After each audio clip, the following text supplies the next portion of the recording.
Waalaikumsalam. السلام ورحمة الله وبركاته. ما شاء الله لا قوة إلا بالله.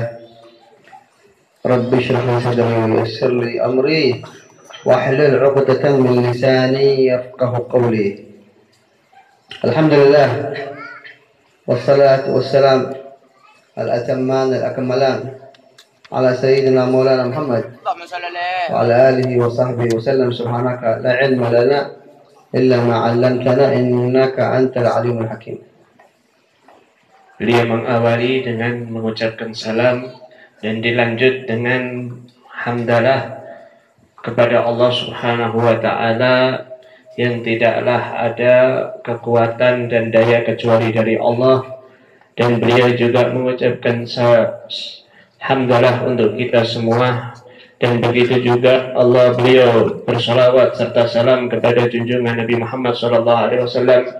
Beliaulah yang memiliki salawat serta salam yang sempurna untuk Nabi Muhammad SAW.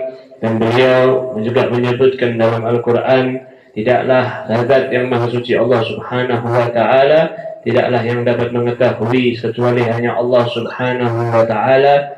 Dan beliau mengawali dengan mengucap juga sholawat kepada Nabi Muhammad SAW dan hamdalah untuk kita semua. سمعنا أو فهمنا بعض ما سمعنا من سيف الهدى عن هجرة النبي محمد صلى الله عليه وسلم، وكيف كانت هجرته، وكيف كانت البيعة الأولى والبيعة الثانية، ومن ناصره وكيف ناصروه، وكانوا قلة من الصحابة، ولكن هؤلاء القلة قليل، قالوا قليل منك يكفيني ولكن قليلك لا يباله قليل. هؤلاء الصحابة أعزاء بالإسلام وأقوياء بالإيمان، فرفع الله شأنهم لما آمنوا بالنبي محمد صلى الله عليه وسلم. وقصة الهجرة وسيرة الهجرة معروفة مذكورة في الكتب. وهذا الشهر المقبل علينا هو يقولون له أول محرم، ولكن الهجرة كانت في ربيع أول. النبي عليه الصلاة والسلام وصل المدينة في ربيع أول عليه الصلاة والسلام. Beliau berkata, telah saya mendengar dari sebagian apa yang saya dengar dan saya pahami dari apa yang disampaikan oleh Al-Ustaz Saiful Huda barusan tadi, yang berkenaan tentang hijrahnya Nabi Muhammad SAW, tentang bagaimana baiat Nabi SAW pertama, kedua, dan begitu juga tentang bagaimana sedikit sekali yang ikut berjuang dengan Nabi Muhammad SAW.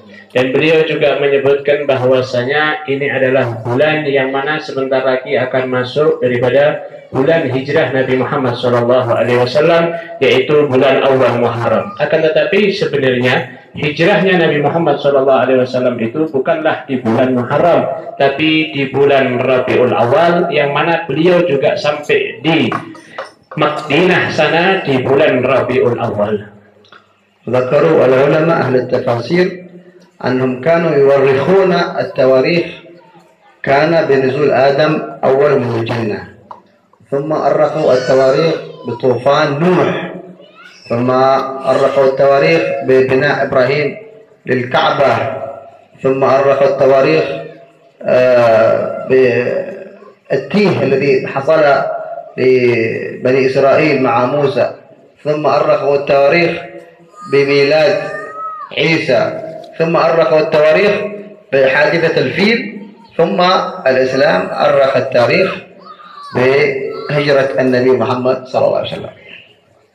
Beliau ahli tarikh menyebutkan di dalam sejarah itu tahun-tahun atau pergantian daripada tahun itu, sebagaimana yang tadi disebutkan Ustaz Saiful Huda pula, bahwasanya beliau menyebutkan dalam Al-Quran itu ada tahun yang pertama disebut adalah tahun turunnya Nabi Allah Adam alaihissalam.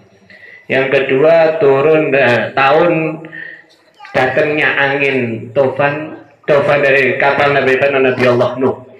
Lalu yang ketiga adalah tahun pembangunan Ka'bah daripada yang dibangun oleh Nabi Allah Ibrahim. Lalu tahun daripada kejadian Nabi Allah Musa dan Bani Israel. Dan begitu juga yang kelima, tahun gajah, yang mana tahun kelahiran Nabi Muhammad SAW. Dan yang keenam, tahun hijriyah, tahun hijrahnya Nabi Muhammad SAW. ولهذا الله سبحانه وتعالى الأشهر الحرم مذكورة إن عدة الشهور عند الله 12 شهرا يوم خلق السماوات والأرض، منها 4 حرم، بمعنى أن التاريخ هذا قديم والشهور هذه قديمة من يوم خلق السماوات والأرض، ولكن تم تبيينها وتم العمل بها في الجاهلية. أولا كانوا حتى أشهر الحرم كانوا فيها يحرمون القتال، ثم جاء سيدنا عمر بن الخطاب وجعل هذا التاريخ الهجري مرتب على حسب المحرم صفر والربيع وجمادى حتى ينتهي بشهر الحجة. Lalu beliau menyebutkan lagi bahwa di dalam Al-Quran Allah Ta'ala itu telah menyebutkan bulan itu ada 12 ketika Allah Subhanahu Wa Ta'ala menciptakan langit dan bumi. Itu dari dahulu kala. Jadi memang bulan itu, kata beliau, memang sudah dari dahulu kala sudah ada. Tapi kalau tahun itu yang berubah-berubah tadi penyebutannya. Tapi kalau bulan memang dari dulu 12. Nah, begitu juga beliau mengatakan di antara dari 12 itu Allah Ta'ala menyebutkan 4 ada bulan yang mulia. 4 bulan yang mulia ini dari dahulu, bahkan orang-orang dari jahiliyah dulu juga memuliakan, dan mereka itu tadi berhati-hati, bahkan dikatakan tidak ada peperangan di 4 bulan tadi yang dimuliakan oleh Allah Ta'ala. Lalu setelah itu, setelah sampai zamannya Sayyidina Umar bin Khattab, maka ketika itu beliaulah yang menertibkan yang namanya bulan ada 12. Pertama apa saja? Beliau menyebutkan ya tadi bulan Muharram, lalu bulan habis itu Safar, terus habis itu bulan Rabi artinya Rabiul Awal, Rabiul Tsani, terus Jumadil Awal, Jumadil Tsani, dan sampai akhir yaitu bulan Dzulhijjah saat ini. فعلينا أن نعتز بهذا التاريخ لأن فيه أيضا القمر يطلع والهلال والبدر يكون منتصفا ويكون هلالا وبدرا في أي شهر، ليس في يناير ولا في فبراير ولا في مارس، وإنما في الأشهر الهجرية، متى يكتمل البدر، متى تكون الخسوف، متى يكون الكسوف، فمترتبة عليها أحكام شرعية أيضا. Maka kita harus memuliakan, mengagungkan daripada bulan-bulan hijriyah tadi, karena di dalam itu tadi berhubungan dengan syariat Islam. Begitu juga kita ketahui bulan ini nih, ada yang namanya bulan purnama, ada yang bulan sabit dan lain sebagainya. Itu tadi terjadi pemutaran bulan sempurna dan tidak dan lain sebagainya. Itu tidak terjadi menurut daripada bulan Januari Februari, tapi mengikuti daripada bulan-bulan hijriyah, seperti tengah bulan, awal bulan, akhir bulan dan lain sebagainya. Dan begitu juga kita ketahui dari bulan-bulan yang mulia tersebut, beliau menyebutkan hendaknya kita perhatikan daripada bulan-bulan hijriah itu sehingga kita dapat memuliakannya. وأيضا في هذه الأشهر أيضا ركنين من أركان الإسلام، ركنين من أركان الإسلام عظيمان، وهما ركن الصيام وركن الحج، وإنما يترتبان في الأشهر المعلومة المحددة، وهي شهر رمضان. شهر رمضان الذي أنزل فيه القرآن هذا شهر، ولكنه ركن من أركان الإسلام. وكذلك أشهر الحج وفيها الوقوف بعرفة وفيها يوم الحج والنحر، هذا في شهر ذي الحجة، ليس في أشهر الميلادية. هكذا لابد أن نتعلم ديننا ونتعلم تاريخنا ونتعلم سيرتنا بالتعليم الصحيح.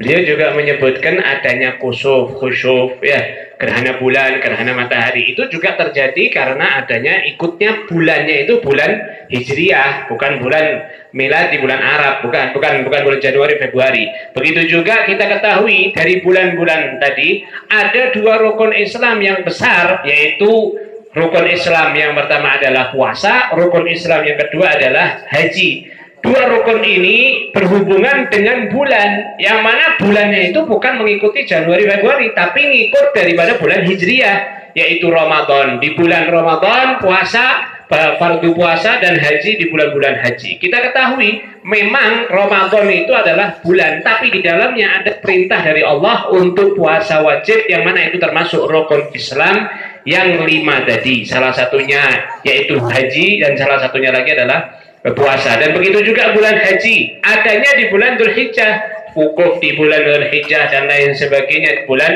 Dzulhijjah. Maka karena itu kita harus tahu, belajar tentang bulan-bulan tersebut, dan kita mengikuti dan memahami bulan-bulan itu, karena itu berhubungan dengan agama kita. ونتعظ وناخذ الحكمة من هذه الهجرة. الآن الهجرة يعني ربما تكون الهجرة واجبة، ربما تكون الهجرة مندوبة، وكذلك الإنسان يستفيد من هذه الهجرة المعنوية. ما معنى الهجرة المعنوية؟ أي يهجر كل ما نهى الله عنه سبحانه وتعالى، يهجر المعاصي، يهجر الآثام، يهجر الأخلاق السيئة.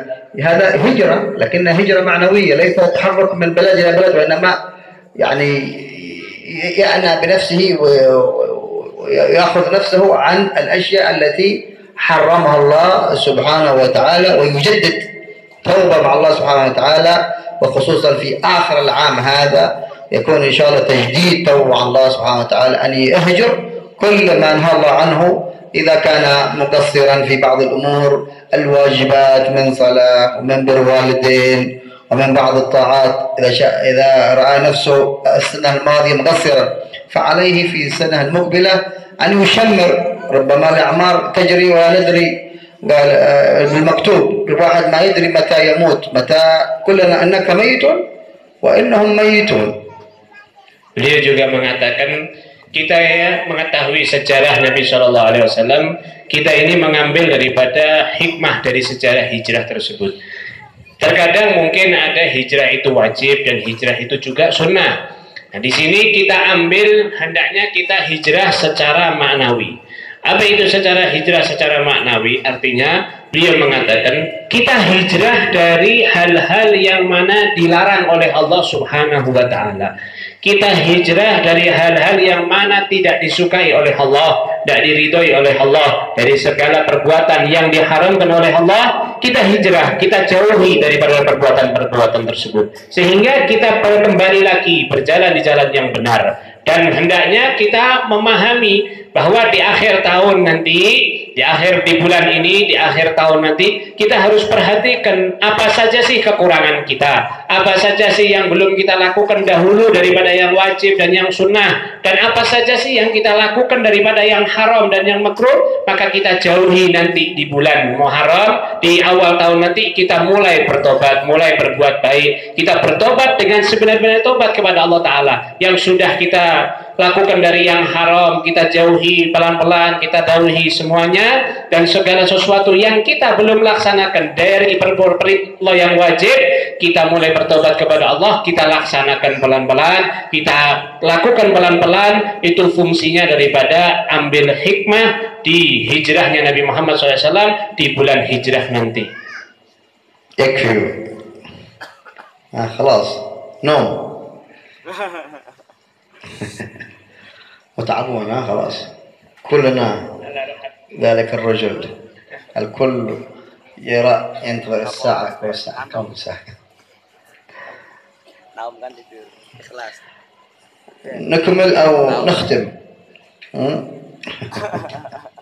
Mau disempurnakan apa mau ditutup?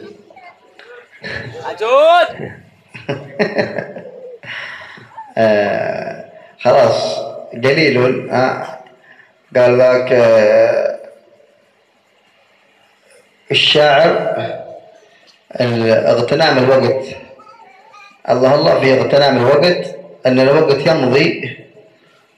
الوقت كالسيف، ليس سيف الهدى، الوقت كالسيف، إن لم تقطعه قطعك، إن لم تقطعه قطعك. فحافظوا على الوقت واحرصوا على أنفاسكم في شيء ينفعكم في الدنيا والآخرة. لأن الأنفاس هذه غالية، إذا مر علينا نفس، مرت علينا دقيقة ومرت علينا ساعة، ما يمكن أن نرجعها مرة أخرى. فعلينا أن نغتنم أوقاتنا بقدر الإمكان، فالموفق الذي يغتنم وقته ويحرص على مثل هذه الجلسات، مثل هذه الدروس الذي تنفعه في الدنيا والآخرة.